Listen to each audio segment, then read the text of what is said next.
American government had thereby lost the right and the legal evidence to establish the contraband character of the vessel and the persons seized. Under the circumstances, the prisoners were therefore willingly released.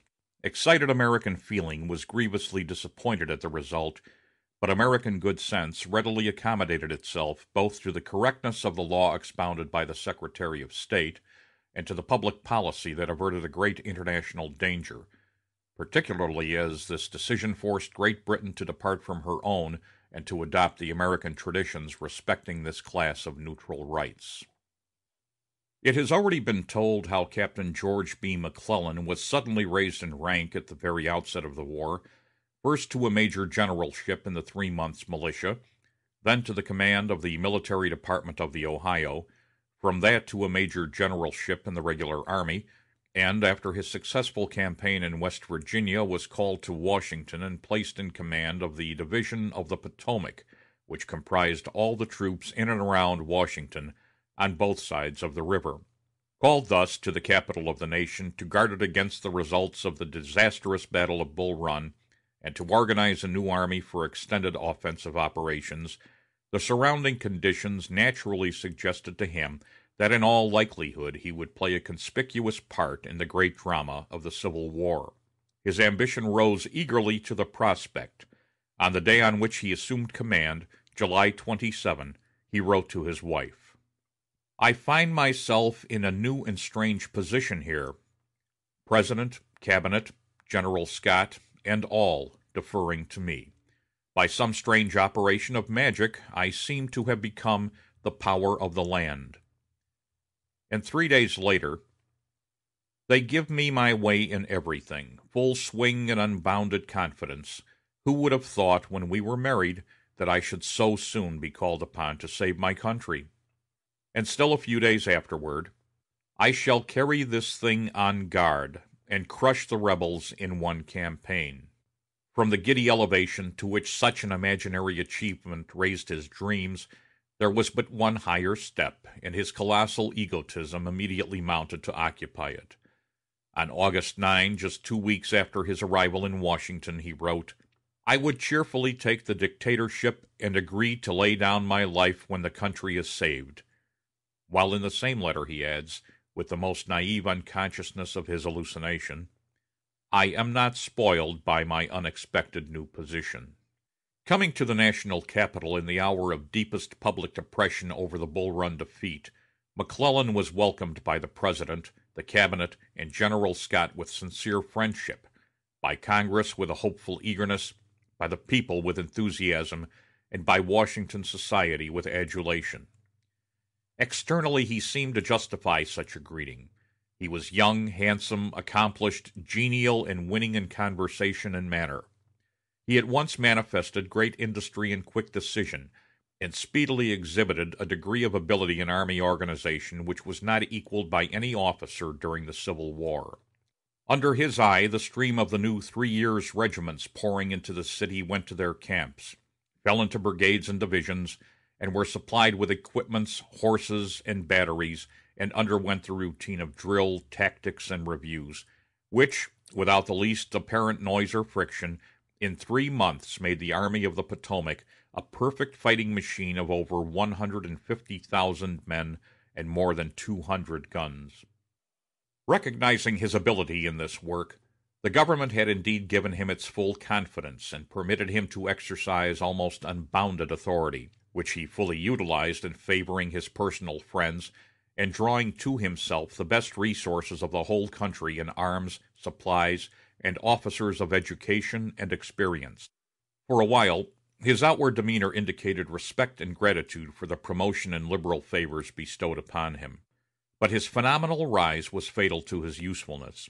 The dream that he was to be the sole savior of his country, announced confidentially to his wife just 2 weeks after his arrival in Washington, never again left him so long as he continued in command. Coupled with this dazzling vision, however, was soon developed the tormenting twofold hallucination. First, that everybody was conspiring to thwart him, and second, that the enemy had from double to quadruple the numbers to defeat him. For the first month he could not sleep for the nightmare that Beauregard's demoralized army had by a sudden bound from Manassas seized the city of Washington. He immediately began a quarrel with General Scott, which, by the 1st of November, drove the old hero into retirement and out of his pathway.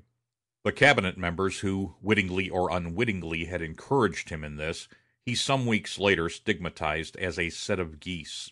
Seeing that President Lincoln was kind and unassuming in discussing military questions, McClellan quickly contracted the habit of expressing contempt for him in his confidential letters, and the feeling rapidly grew until it reached a mark of open disrespect.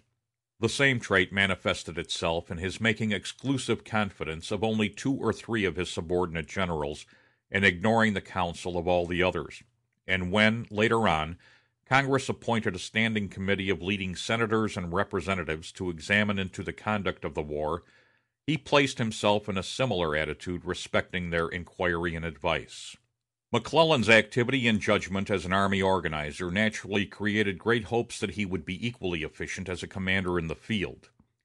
But these hopes were grievously disappointed. To his first great defect of estimating himself as the sole savior of the country, must at once be added the second, of his utter inability to form any reasonable judgment of the strength of the enemy in his front. On September 8, when the Confederate army at Manassas numbered 41,000, he rated it at 130,000. By the end of October, that estimate had risen to 150,000, to meet which he asked that his own force should be raised to an aggregate of 240,000, with a total of effectives of 208,000 and 488 guns. He suggested that to gather this force, all other points should be left on the defensive, that the Army of the Potomac held the fate of the country in its hands, that the advance should not be postponed beyond November 25, and that a single will should direct the plan of accomplishing a crushing defeat of the rebel army at Manassas. On the 1st of November, the President, yielding at last to General Scott's urgent solicitation, issued the orders placing him on the retired list, and in his stead appointing General McClellan to the command of all the armies. The administration indulged the expectation that at last the young Napoleon, as the newspapers often called him, would take advantage of the fine autumn weather, and by a bold move with his single will and his immense force, outnumbering the enemy nearly 4-1, would redeem his promise to crush the army at Manassas and save the country. But the November days came and went, as the October days had come and gone.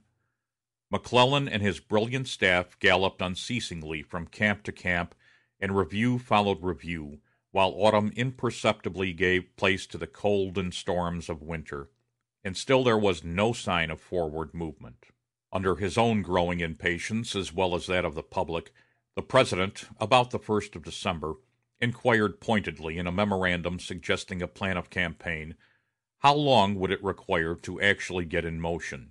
McClellan answered, by December 15, probably 25, and put aside the President's suggestion by explaining, I have now my mind actively turned toward another plan of campaign that I do not think at all anticipated by the enemy, nor by many of our own people. December 25 came, as November 25 had come, and still there was no plan, no preparation, no movement. Then McClellan fell seriously ill. By a spontaneous and most natural impulse, the soldiers of the various camps began the erection of huts to shelter them from snow and storm. In a few weeks, the Army of the Potomac was practically, if not by order, in winter quarters.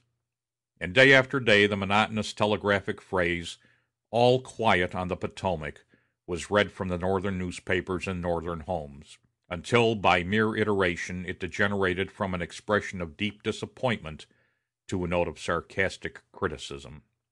While so unsatisfactory a condition of affairs existed in the first great military field east of the Alleghanies, the outlook was quite as unpromising both in the second, between the Alleghanies and the Mississippi, and in the third, west of the Mississippi. When the Confederates, about September 1, 1861, invaded Kentucky, they stationed General Pillow at the strongly fortified town of Columbus on the Mississippi River with about 6,000 men, General Buckner at Bowling Green on the railroad north of Nashville with 5,000, and General Zollicoffer with 6 regiments in eastern